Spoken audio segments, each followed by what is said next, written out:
Saudara, malam ini kita mau belajar dari seorang yang bernama Kaleb. Kaleb termasuk 12 pengintai.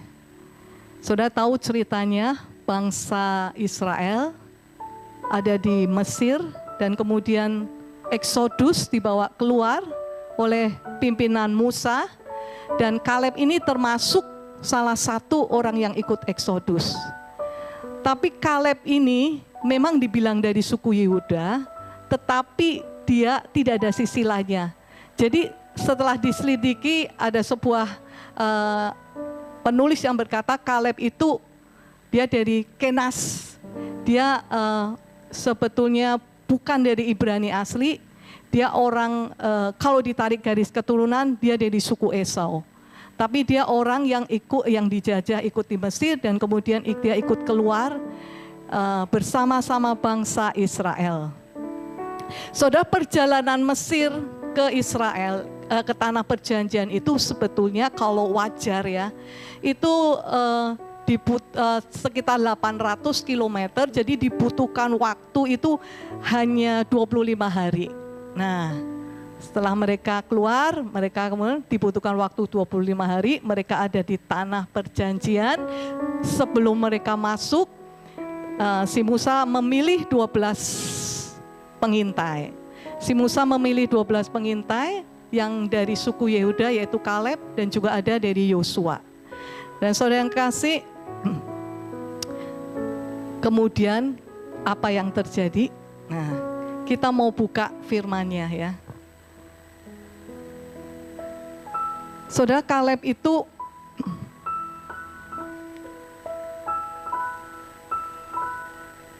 salah satu dari 12 pengintai, tetapi Kaleb dan Yosua yang berbeda dari 10-nya.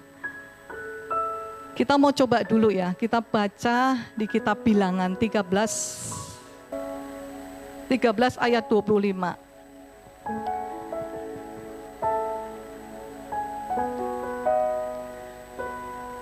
Sesudah lewat 40 hari, pulanglah mereka dari pengintaian negeri itu. Dan langsung datang kepada Musa, Harun, dan segenap umat Israel di Kades, di padang gurun Paran. Mereka membawa pulang kabar kepada keduanya dan kepada segenap umat itu, dan memperlihatkan kepada sekalian hasil negeri itu.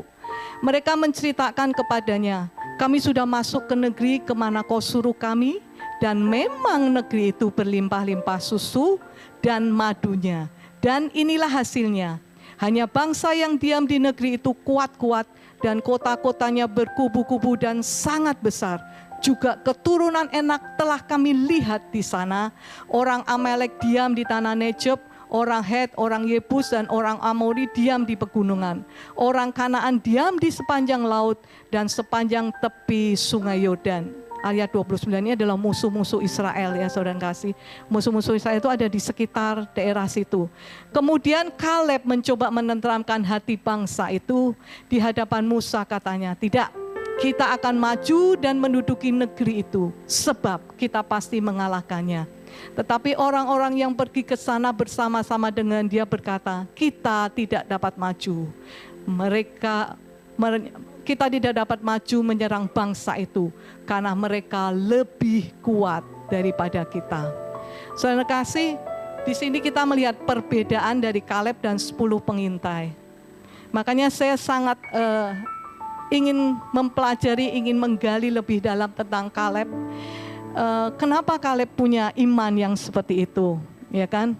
Kenapa Kaleb punya jiwa seorang yang pemberani? Tuhan kasih, tadi dikatakan bilangan yang ini adalah kuncinya, bilangan yang ke-14. Bilangan yang ke-14 ayat ke-24.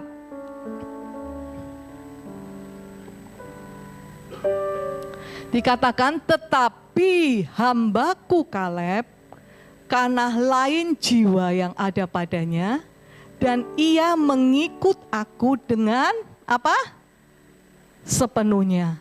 Akan kubawa masuk ke negeri yang telah dimasukinya itu, dan keturunannya akan memilikinya. Dan saya berkata, Tuhan, Kaleb ternyata kuncinya karena dia mengikuti engkau dengan sepenuh hati. Ya pastilah, kan dia sudah lihat 10 tulah aja di Mesir, keajaiban yang luar biasa, ya kan? Terus dia lihat menyeberang sungai Tebrau, ya kan? Sampai laut terbelah. Dan seluruh pasukan Mesir ditenggelamkan. Ya, sewajarnya kalau Kaleb punya hati yang sepenuhnya kepada Tuhan. Tiba-tiba ya kembali lagi Roh Kudus bilang, memangnya yang 10 itu enggak melihat keajaibanku. Memangnya bangsa Israel enggak melihat keajaibanku. Saya kaget, oh iya ya. Ternyata semuanya sama-sama melihat. Terus kenapa Tuhan kok Kaleb seperti itu, ya kan? Ya Kaleb, saudara, hidup kita ini Tuhan mengasihkan free will ya. Memberikan kebebasan. Dan saya mendapat sesuatu yang Kaleb buat, dia mau memilih mengikut Tuhan dengan sepenuh hati. Nama Kaleb sendiri itu dari bahasa itu Kaleb, dan Kaleb itu artinya sepenuh hati. Jadi Kaleb itu anjing. Nah, karakter anjing itu kalau tahu saudara, anjing akan setia dengan tuannya. Kalau mau lebih tahu jauh, nanti pulang tanya Cik Siancu ya. Cik Siancu punya banyak cerita dengan anjing-anjingnya. Nah, nama Kaleb sendiri itu memang full heart, sepenuh hati, dan Kaleb itu anjing. Jadi saudara tahu kesetiaan seorang anjing, ya kan? Seekor anjing punya hati yang setia kepada tuannya. Ternyata kalau orang tuanya memberi nama Kaleb itu nggak salah ya. Dia punya hati yang seperti itu. Makanya saudara kalau punya anak, berikan nama yang luar biasa, nama yang benar-benar tanya Tuhan, dan ternyata itu berdampak ya. Dan sangat luar biasa sekali karena Kaleb itu mengikut Tuhan dengan sepenuh hati, maka saudara ada akibat, ya kan? Ada akibatnya kalau orang mengikut Tuhan dengan sepenuh hati. Ada perbedaannya dengan orang-orang yang mengikut Tuhan tidak dengan sepenuh hati. Dan ini dikatakan di sini tadi, orang-orang yang mengikut Tuhan dengan sepenuh hati itu jiwa Kaleb itu berbeda. Jiwa Kaleb itu lain, ya kan? Kaleb punya jiwa yang lain. Karena ketika engkau mengikut Tuhan dengan sepenuh hati, maka engkau akan punya jiwa yang lain, jiwa yang sehat. Jiwa yang benar-benar tidak mudah rapuh, tapi jiwa yang benar-benar jiwa yang baik tentunya ya. Saudara kasih, akibatnya untuk orang yang mengikut Tuhan dengan sepenuh hati, yaitu saya mendapatkan Kaleb itu percaya kepada Tuhan dengan sepenuh hati. Kaleb percaya dengan janji-janji Tuhan. Kaleb orang yang melihat ke depan. Kaleb tidak mau melihat ke belakang seperti bangsa Israel. Dan Kaleb melihat selalu yang dia lihat ke depan, dan dia melihat Tuhan yang besar. Kita lihat Bilangan 13 ayat 28.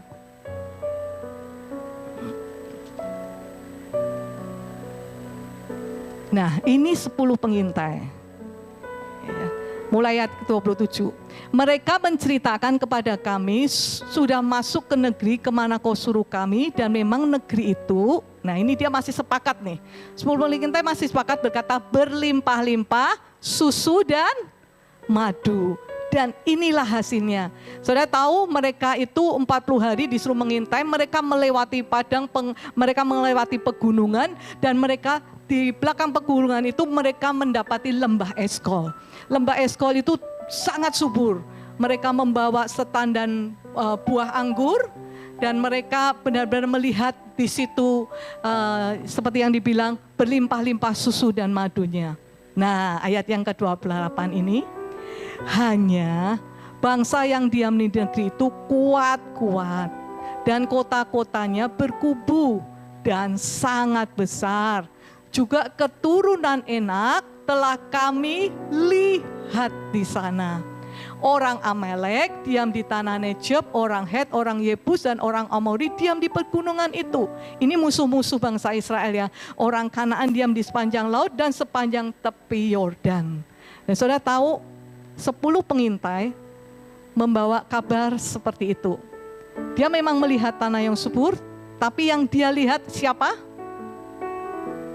Musuhnya. Yang dia lihat siapa? Raksasa-raksasa. Tetapi apa yang dilihat Kaleb? Ya, ayat yang ketiga dikatakan, kemudian Kaleb mencoba menenteramkan hati bangsa itu di hadapan Musa, katanya, tidak, kita akan maju dan menduduki negeri itu sebab kita pasti mengalahkannya.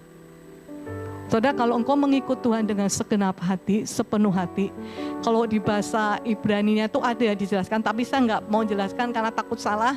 Tapi intinya itu tidak pasif, sepenuh hati itu totalitas, sepenuh hati itu terus bergerak, sepenuh hati itu terus fokus, semuanya percaya dan fokus kepada Tuhan, dan mempercayai setiap firman Tuhan, dan menjadi pelaku firman Tuhan. Itu yang dikatakan sepenuh hati. Makanya akibatnya Kaleb itu orang yang melihat ke depan. Kaleb tidak melihat ke belakang, tapi dia melihat Tuhannya yang besar, dia melihat Tuhannya yang hebat. Meskipun di situ ada raksasa dan sejumlah musuh-musuhnya, tapi Kaleb bisa hanya melihat Tuhannya yang besar. Nah, saudara kasih, hari-hari ini mungkin gunung masalah apa yang sedang kalian hadapi. Tapi biarlah kalian bisa minta kepada Tuhan diberikan mata roh yang bisa melihat segala sesuatu dari kacamata Tuhan, ya. Makanya saudara, kita harus mengikut Tuhan dengan segenap hati. Kemudian akibat yang kedua, Kaleb tidak tawar hati. Kaleb berani menghadapi tantangan. Kita lihat Bilangan 13 ayat 32 dan 33.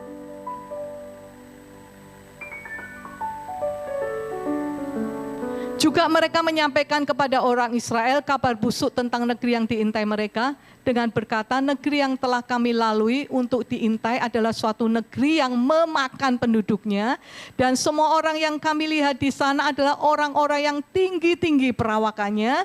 Juga kami lihat di sana orang-orang raksasa, orang enak yang berasal dari orang-orang raksasa, dan kami lihat diri kami seperti belalang.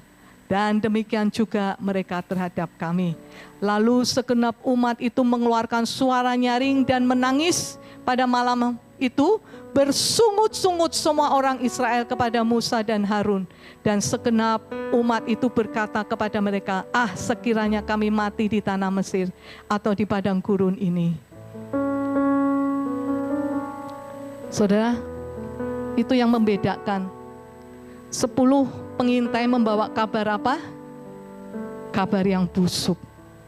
10 pengintai membawa kabar yang busuk. Tetapi Kaleb, ketika dia mengikuti Tuhan sepenuh hati, hati Kaleb tidak pernah tawar. Kaleb menjadi seorang yang pemberani menghadapi tantangan. Saudara, hati-hati ya. Kalau kita tidak mengikut Tuhan segenap hati, ya kan? Ketika kita menghadapi tantangan, seringkali yang kita lihat apa? Masalah yang lebih besar, ya kan? Kita melihat masalah yang lebih besar. Kita melihat sesuatu yang tidak ada pengharapan. Akhirnya kita menjadi tawar hati. Kita menjadi takut. Kita menjadi marah. Bahkan kita membawa berita-berita yang negatif, ya kan? Seperti bangsa Israel, dia memandang dirinya seperti belalang. Nah, saudara, hati-hati dengan perkataan kita ya. Hati-hati benar. Karena ketika kita berkata-kata yang negatif, ya, itu sangat-sangat mempengaruhi jiwa. Dan akhirnya berakibat yang sangat mematikan. Ada seorang hamba Tuhan, itu bercerita, orang yang bunuh diri, itu tidak sekonyong-konyong dia bunuh diri. Tapi melalui proses. Dan dia sering berkata, aku malang, aku tidak ada pengharapan. Kamu ini siapa? Kamu tidak bisa, kamu bodoh, tidak ada yang mengasihi kamu. Terus dia berkatakan itu terus. Dan akhirnya ketika rohnya, jiwanya sudah luka dan sebagainya, dia akan mengambil langkah untuk bunuh diri. Kita pun seperti itu. Kalau kita tawar hati, kita hanya melihat masalah, kemudian kita berkata-kata yang negatif, kita semakin turun, manusia roh kita semakin turun, jiwa kita pun didapati tidak baik-baik. Ya. Akibatnya kalau kita tawar hati dan kita mulai meragukan janji-janji Tuhan, kita mulai berkata, aku tidak mampu, aku tidak bisa, maka akibatnya itu sangat tidak baik. Saudara, saya bersyukur, saya melihat anak-anak youth di tempat ini, saya sedang bersuka cita, ya kan. Saudara tahu mereka tuh melayani Tuhan dengan segenap hati ya. Hari Senin, hari Jumat, dan hari-hari ini ajaib-ajaib. Ellen lulus, ya kan. Acai, email, Sarah lulus dengan apa? Cum laude, ya kan. Terus ada yang diterima di universitas lain ya. Salah satunya ITB, ya kan. Ada yang diterima di Telkom, ya kan. Saudara kasih, saya percaya kepada anak-anakmu juga, kau harus dorong mereka ya. Kau mulai memotivasi mereka dan biarlah mereka juga melayani Tuhan dengan segenap hati. Tiap Senin itu kadang mereka ada tes, ada apapun, tapi mereka tetap melayani Tuhan. Nah, saudara yang kekasih, kita mau lihat lagi yang ketiga. Yang ketiga, akibat Kaleb mengasihi Tuhan dengan segenap hati, akibat Kaleb mengasihi Tuhan dengan segenap hati, Kaleb tidak bersungut-sungut. Kaleb bisa mengucap syukur. Saudara, kalau saudara baca ini, mungkin saudara nanti akan dapat banyak hal. Saya ambil 3 aja ya. Kaleb tidak bersungut. Saudara bisa bayangkan, Kaleb itu termasuk orang yang mengintai, ya kan? 10 membawa kabar busuk, akhirnya Israel bersungut-sungut, dan Tuhan apa? Tuhan marah, ya kan? Dan akhirnya yang 10 orang itu kena tulah loh. Saat itu juga kena tulah dan meninggal. Dan hanya didapati 2 orang, Kaleb dan Yosua. Nah, tapi karena Tuhan sudah marah, bangsa Israel ini dosa bersungut-sungut, akhirnya dihukum. Yang harusnya kemarin 25 hari itu, mereka mengintai 40 hari, dan akhirnya 40 hari itu dikalikan hukumannya 1 hari kali 1 tahun. Jadi bangsa Israel dihukum 40 tahun. Dan sebetulnya saudara, bagi Kaleb dan Yosua, dia salah tidak? Dia enggak salah, tapi dia kena hukuman tidak? Nah, tapi yang membedakannya lagi, ya kan, kalau saudara baca-baca itu, masih aja bangsa Israel itu bersungut-sungut. Sampai akhirnya Tuhan marah, dia katakan angkatan ini sudah. Sebetulnya Tuhan mau kasih sampar dan semuanya, tapi Musa masih nego sama Tuhan. Dan akhirnya Tuhan biarkan 40 tahun dan mereka tetap tidak boleh masuk tanah perjanjian dan mereka mati di padang gurun. Tapi yang aneh, si Kaleb ini, ya kan, yang luar biasa, selama 40 tahun, yang harusnya dia tidak menanggung kesalahan, tapi dia menanggung akibatnya. Tapi Kaleb tidak didapati dia bersungut-sungut dan marah. Jadi, saudara, ajaib sekali. Di Yosua 14 ayat 9, 10, 11, dan 12, ya kan. Saudara tahu Kaleb didapati apa? Kekuatannya tidak berkurang sedikit pun. 40 tahun dia ada di padang gurun, tapi didapati kekuatannya tidak sedikit pun mengalami penurunan. Kita baca Yosua, firman yang terakhir. Kita baca Yosua 14.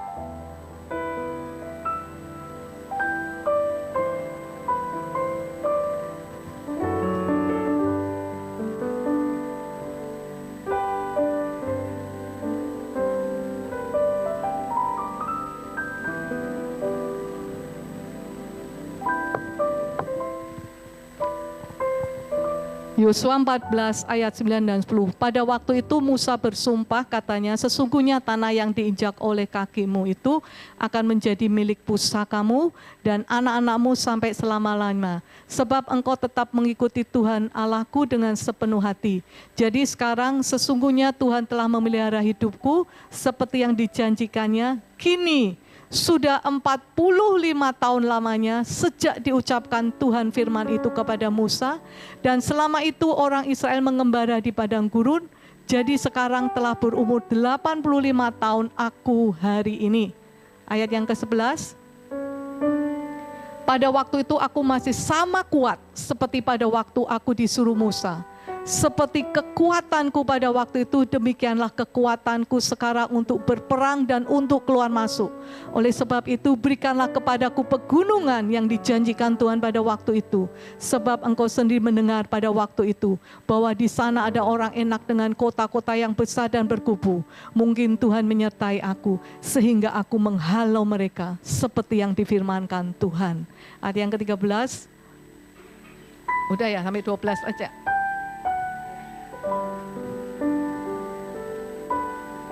Saya percaya ada kuasa yang ajaib ketika kita tidak bersungut-sungut.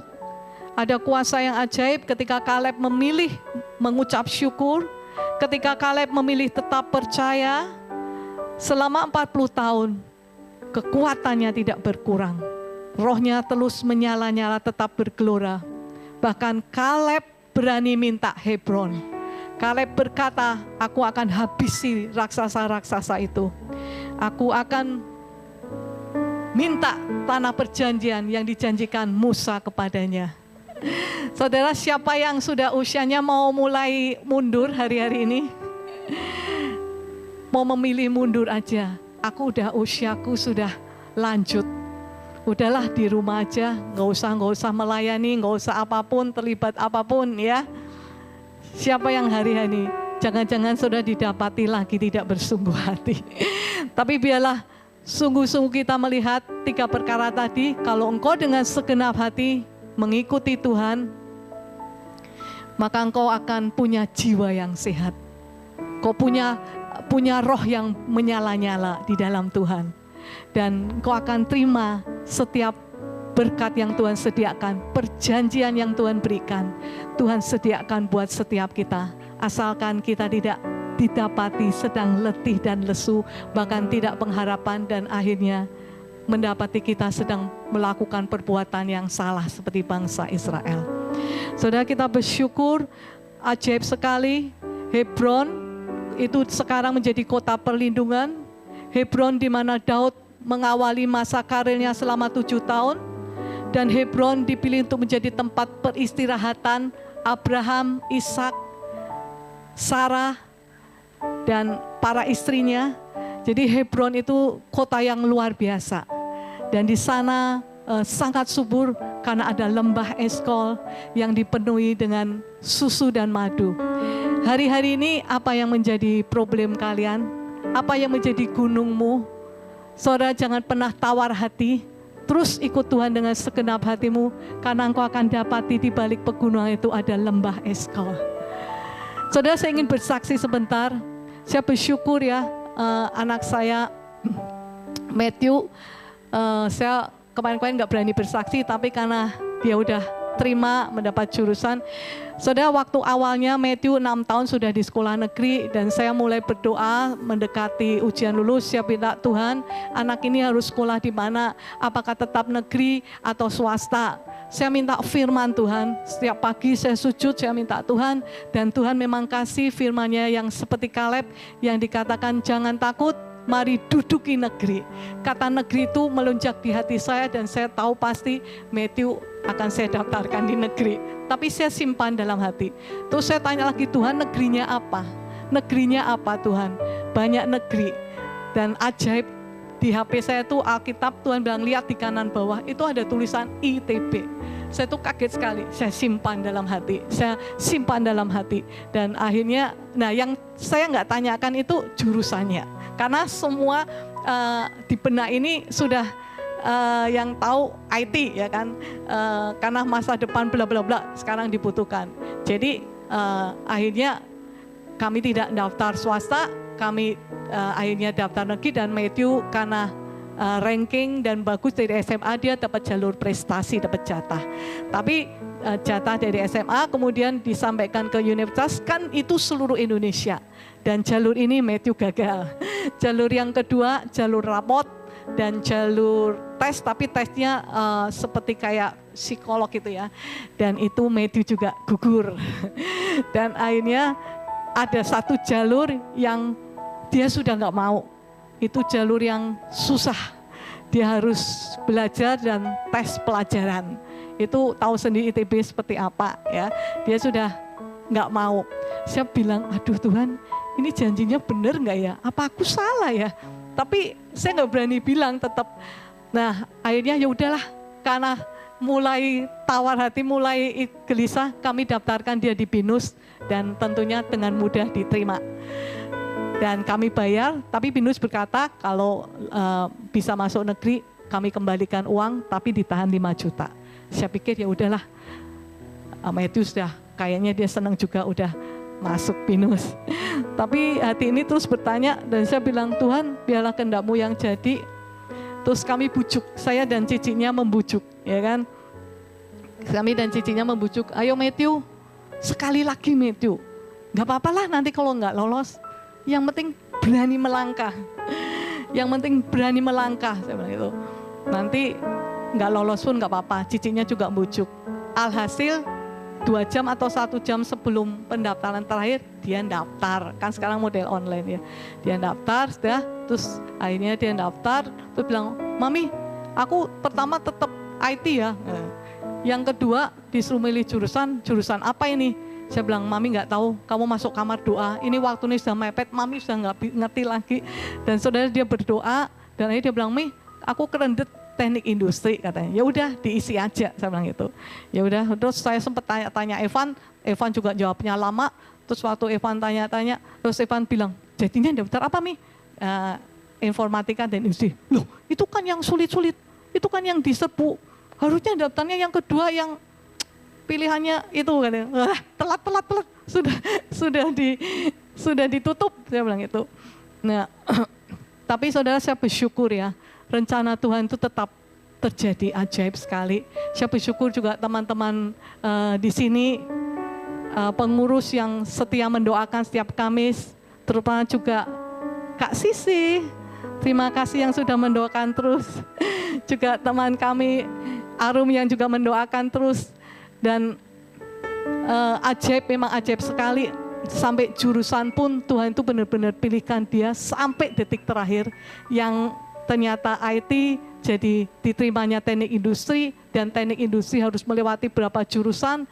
Dan sebelum itu teman kita tuh memang dapat sebelah penglihatan bahwa Matthew tuh matanya tuh kesini terus, tapi Tuhan minta kamu tuh menyerahkan semua hakmu dan dibelokkan ke sebelah sana. Kita tidak mengerti apa itu artinya, tapi saat ini kami tahu benar-benar ajaib bahwa Tuhan memang tetapkan. Dan sebetulnya untuk memilih jurusan teknik kimia pun Matthew gentar, karena itu jurusan yang tersulit di antara teknik industri. Dan ajaib semester 1 nilainya dia tidak mendapat 3, tapi semester kemudian dia bisa mencapai 3 lebih dan di rata-rata 3. Nah kalau nilai 3, dia akan bisa memilih semua jurusan dengan mudah. Pasti lolos gitu. Dan memang itu ajaib sekali, dan akhirnya memang dia memilih teknik kimia dan kemarin diterima. Ya doakan terus karena ini pelajaran yang sulit. Minta terus dukungan doa. Tapi yang saya mau katakan, rencana Tuhan tidak pernah gagal. Rencana Tuhan tidak pernah salah. Orang tua, kau terus mendoakan anak-anakmu, terus bawa anak-anakmu, terus bawa mereka menjadi orang-orang yang takut akan Tuhan, melayani Tuhan. Saudara, biarlah saya sudahin renungan malam hari ini. Tuhan memberikan kebebasan buat setiap kita. Tapi apa yang menjadi pilihan saudara dan saya? Apakah kita mau memilih untuk mengikut Tuhan dengan segenap hati? Atau kita memilih seperti bangsa Israel yang memilih untuk tidak percaya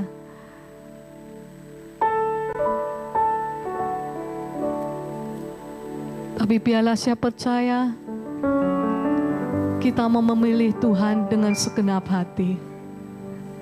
Meskipun tetap tantangan itu ada, bahkan raksasa-raksasa ada, tapi Tuhan memberikan lembah Eskol buat setiap kita. Buat anak-anak muda, jangan pernah engkau menganggap dirimu tidak mampu. Jangan pernah menganggap engkau tidak bisa. Tapi percaya engkau punya Tuhan yang ajaib. Saudara, saya ingat sekali lagi satu kesaksian. Kau Chang tahu seorang pembulu tangkis Gracia Poli. Itu karirnya kurang gemilang seperti yang lain. Dia mengalami cedera, pernah didiskualifikasi. Tapi dia juga menangnya pun juga tidak event-event yang hebat-hebat. Tapi dia seorang anak Tuhan yang hebat, seorang anak Tuhan yang takut Tuhan. Dan sebelum Olimpiade 2020, dia bisa masuk kualifikasi. Dan setiap hari dia berkatakan kepada dirinya, kamu juara, kamu bisa, kamu hebat, kamu bisa. Dan saudara tahu, yang prestasinya sepertinya kurang dan sebagainya. Tapi ketika dia bersandar kepada Tuhan, dan dia mulai katakan hal-hal yang ajaib, dan dia memenangkan Olimpiade 2020.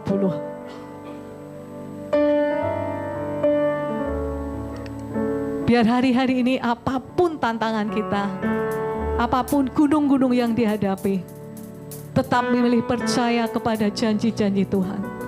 Tetap memilih terus mengasihi Tuhan, terus mengejar Tuhan. Terus apapun yang terjadi, pegang kepada Tuhan.